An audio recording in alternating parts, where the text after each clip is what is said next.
احمدی دوستو، آپ میں سے بہت سے میری ویڈیوز پہ کامنٹ لکھتے بھی ہیں اور ہماری سائٹ کے ڈسکشن فورم پہ بھی اس کا اظہار ہوتا ہے، لیکن سب سے بڑھ کر جو مجھے ای میلز آتی ہیں اس میں مطلب آپ بڑی انٹرسٹنگ سی، بڑی دلچسپ آپ نے کامنٹس لکھے ہوتے ہیں، باتیں کی ہوتی ہیں، آلدو کہ کچھ ایسے ولگر اور جو اخلاق سے گری ہوئی تحریریں ہوتی ہیں وہ بھی ہیں، لیکن میں ایک دو باتیں صرف واضح کرتا چلا جاؤں کہ میرا مقصد جو ہے وہ صرف اور صرف احمدیت کے بارے میں جو کچھ مرزا صاحب کی کتابوں کے اندر انہوں نے خود لکھا ہے اس کو آپ کے سامنے رکھنا ہے، اور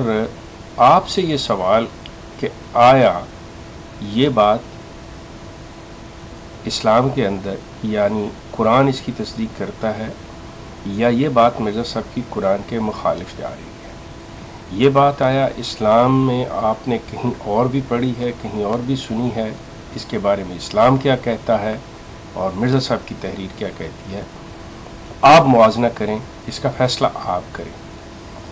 آپ لوگ اس کو بالکل کسی اور رنگ میں اپنے ایک ٹپیکل انداز کے اندر مخصوص طریقہ کار سے، جماعت احمدیہ کا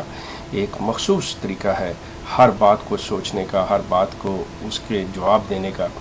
کہ وہ کبھی سیدھی بات نہیں کریں گے۔ اگر کوئی جواب ہے تو وہ سوال کی شکل میں اس کا جواب دیں، یہ نہیں ہے کہ جواب سیدھا جواب دے دیں، وہ آگے سے سوال بنا کے جواب دیں۔ تو اسی طرح یہ کہنا کہ جی ریفرنس آپ نے جی یہ دیا، جی فلاں کر دیا، ریفرنس صحیح نہیں دیا، یہ باتیں بالکل بے معنی ہو چکی ہوئی ہیں، یہ آپ کا بڑا پرانا حربہ ہو چکا ہوا ہے، اسے چھوڑیے۔ میں کبھی بھی غلط ریفرنس نہیں دیتا۔ آپ یہ کہتے ہیں کہ میں وہ کیوں نہیں اس طرح کہہ رہا جس طرح آپ سمجھ رہے ہیں۔ دوستو، میں آپ سے عرض کروں کہ آپ کسی کو یہ فورس نہیں کر سکتے کہ وہ بات کو اسی طرح سمجھے جیسے آپ سمجھے ہیں،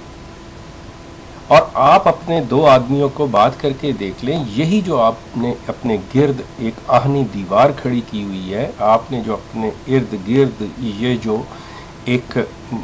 حصار قائم کیا ہوا، اس کو آپ توڑ کے دیکھیں تو صحیح۔ آپ کبھی کسی کو اس چیز کے بارے میں غلو تو کر کے دیکھیں کہ آپ کے چار مختلف احمدیوں سے ایک ہی سوال کیا جائے تو آپ حیران ہوں گے کہ جب ان سے ان کے ذاتی ویوز پوچھے جائیں گے تو وہ چاروں مختلف ہوں گے۔ جب آپ یہاں کہتے ہیں کہ جی ایسے نہیں ہے، کوئی شخص نہ آپ پابند ہیں کسی کے کہ آپ میری بات کو اسی طرح سمجھے جیسے میں کہہ رہا ہوں کہ جی میں سمجھتا ہوں۔ آپ نے سمجھنا ہے اپنی استطاعت کے مطابق، آپ نے سمجھنا ہے اپنی قابلیت کے مطابق، آپ نے سمجھنا ہے اپنے فہم کے مطابق۔ لیکن بعض چیزیں ہوتی ہیں ویری کامن ہوتی ہیں جس میں کسی کے لیے کوئی راکٹ سائنٹسٹ ہونا ضروری نہیں ہوتا۔ اس کے لیے کیا، مثال کے طور پہ دن کو دن کہا جائے گا، رات کو رات کہا جائے گا۔ یہ ایسی بعض جو یونیورسل ٹروتھ ہے اس کو کوئی ڈینائی نہیں کر سکتا۔ افسوس کی بات یہ ہے کہ آپ لوگ ان حقائق کو بھی جھٹلا رہے ہیں، آپ ان حقائق سے بھی نظریں چرا رہے ہیں جن سے کوئی چرا نہیں سکتا۔ میں آپ کو ریفرنس دے رہا ہوں، آپ کہہ رہے ہیں جی ریفرنس جو ہے وہ نہیں ہے۔ سوال ریفرنس وہی ہے، اب اس کی تشریح، تفہیم جو ہے، انٹرپریٹیشن وہ مختلف ہو سکتی ہے۔ اس لیے دوسری چیز میں آپ سے عرض کروں، میرا کوئی دعویٰ نہیں ہے، میں کوئی جماعت نہیں بنائی، میرا کوئی مرید نہیں ہے، میرا کوئی فالوور نہیں ہے، میرا کوئی شاگرد نہیں ہے، کوئی ایسی بات نہیں ہے۔ آپ کو میری باتیں سن کر آپ کا ایمان تازہ ہوتا ہے، مضبوط ہوتا ہے، آپ کو مبارک ہو، بڑی خوشی کی بات ہے۔ دیکھیے اس سے اچھی اور کیا بات ہوگی، اگر آپ کا ایمان تازہ ہو گیا، مضبوط ہو گیا، بڑی اچھی بات ہے۔ سوال یہ ہے کہ اگر آپ خود اپنے آپ کو کنویں میں گرانا چاہ رہے ہیں، اگر آپ خود ایک ایسے راستے پہ جانا چاہ رہے ہیں جو آپ کو تباہی کی طرف لے جا رہا ہے یا گمراہی کی طرف لے جا رہا ہے، دیٹس یور چوائس۔ اور میں آپ سے عرض کر دوں، ہو سکتا ہے آپ ٹھیک نہیں ہو، بڑی خوشی کی بات ہے۔ اگر آپ نے سوچ سمجھ کے یہ فیصلہ کیا ہے، بہت اچھی بات ہے، پھر آپ اگنور کر دیجئے، آپ کو کوئی کسی قسم کا کامنٹ لکھنے کی ضرورت نہیں ہے، آپ کو اس میں کبھی بھی تنگ ہونے کی ضرورت نہیں ہے۔ آپ کو خفا ہونے کی ضرورت نہیں ہے، آپ کو کسی قسم کی ایسی بات لکھنے کی ضرورت نہیں ہے۔ آپ یہ سمجھتے ہیں کہ میری باتیں فضول ہیں، میں غلط کہہ رہا ہوں، میں بے معنی باتیں کر رہا ہوں، تو آپ کے پاس کہاں سے اتنا ٹائم آ گیا کہ آپ میری فضول باتیں سنیں؟ چھوڑیے، آپ اپنا کام کیجیے۔ لیکن بات کچھ اور ہے، وہ یہ ہے کہ یقیناً ان باتوں سے آپ کے اندر سوچ پیدا ہو رہی ہے۔ یقیناً وہ لوگ جن کا مفاد ہے، جو آپ کے اوپر بڑے بیٹھے ہوئے ہیں، انہیں پتہ چل رہا ہے کہ ان کی اصلیت کھل رہی ہے، ان کے چہرے سے نقاب اتر رہا ہے۔ ادروائز آپ یہ سوچ لیجئے کہ اگر کوئی ایسا ہی فضول بات ہے تو کوئی شخص غور ہی نہیں کیا کرتا ان باتوں پہ۔ ان باتوں پہ غور کرنا، مسرور صاحب کا خطبے دینا، یہ تمام چیزیں ثابت کر رہی ہیں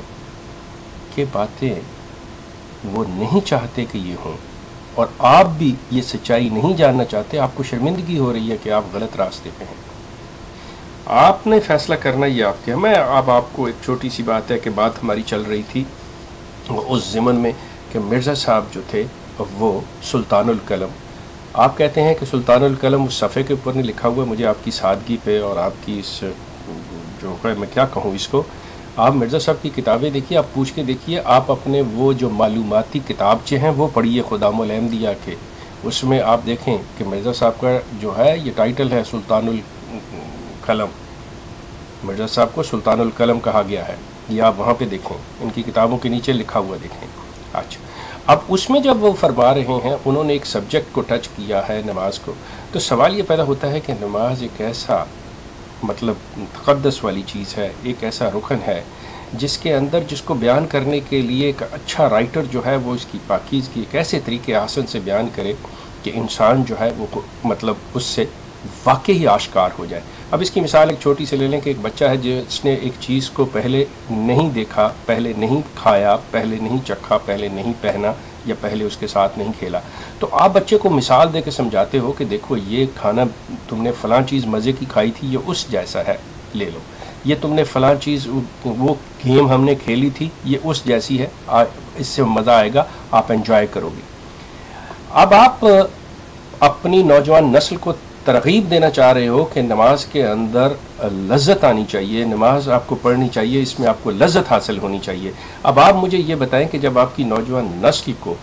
سیکس کا، انٹرکورس کا، میاں بیوی کے ریلیشنز کا ایکسپیرینس ہی نہیں ہے، وہ اس میں سے گو تھرو ہی نہیں ہوئے، تو آپ ان کو جو مثال دے رہے ہیں، how you can tell your young ones کہ look the lust we are talking, and we want you to create a lust in your prayers, which lust you get while you have sleeping or with the woman, with the man.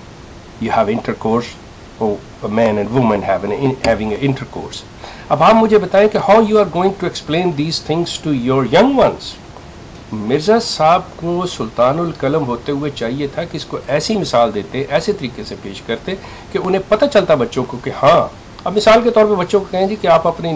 کوئی game لے لیں، ان کی کسی آج کی latest game دیں، دوسرے نوجوانوں کو آج کے لیٹسٹ ان کے جو کوئی اور مشاغل کی چیزیں ہیں ان کے بارے میں بتائیں کہ this is how you going to have a fun in to that one. اب آپ باتیں کرتے ہیں کہ جی میں غلط کہتا ہوں، یا مرزا صاحب جو ہے انہوں نے ایسی کوئی بات نہیں کی۔ ایک چھوٹی سی بات میں آپ کے سامنے رکھتا ہوں، آپ مجموعہ اشتہارات کی جلد 3 کھول لیجئے، اس کے صفحہ نمبر 295 کے اوپر مرزا صاحب نے لکھا ہوا ہے کہ آج سے انسانی جہاد جو تلوار کے ساتھ کیا جاتا تھا، خدا کے حکم کے ساتھ بند کیا گیا۔ اب آپ سے میری صرف ایک گزارش ہے، آپ مجھے یہ بتا دیجئے کہ یہ میں نے مجموعہ اشتہارات کی جلد 3 کی بات کی ہے اور صفحہ نمبر 295 کہ مرزا صاحب نے یہ کہا ہے آج سے جو انسانی جہاد جو تلوار سے کیا جاتا تھا، اللہ کے حکم سے بند کیا جاتا ہے۔ مجھے یہ بتائیے کہ اس وحی کے الفاظ کیا تھے، یہ مرزا صاحب نے کہاں سے اللہ کا حکم لیا؟ پلیز مجھے صرف یہ بتا دیجیے گا، پھر آپ اپنا ایمان مضبوط کیجئے، پھر آپ کہیے کہ آپ کا ایمان اور میری باتوں سے جو ہے مضبوط ہو گیا کہ جی میں نے غلط بات کہی ہے۔ مجھے اس اللہ کے حکم کے بارے میں یہ تو بتائیے، یہ وحی نازل کب ہوئی اور اس وحی کے الفاظ کیا ہیں؟ یہ جو حکم آیا تھا کب آیا تھا، کن لفظوں میں آیا تھا، کہاں لکھا ہوا مرزا صاحب کی کتابوں میں، اللہ نے کس فرشتے کے ذریعے یہ بھیجا تھا؟ اور پھر اپنے ایمان کو مضبوط کیجیے گا۔ یہ سلسلہ ہم جاری رکھیں گے، میں آپ کے اس کومنٹس کے جو آپ کے سلسلے میں اس پہ مزید بات کروں گا۔ آپ کا شکریہ۔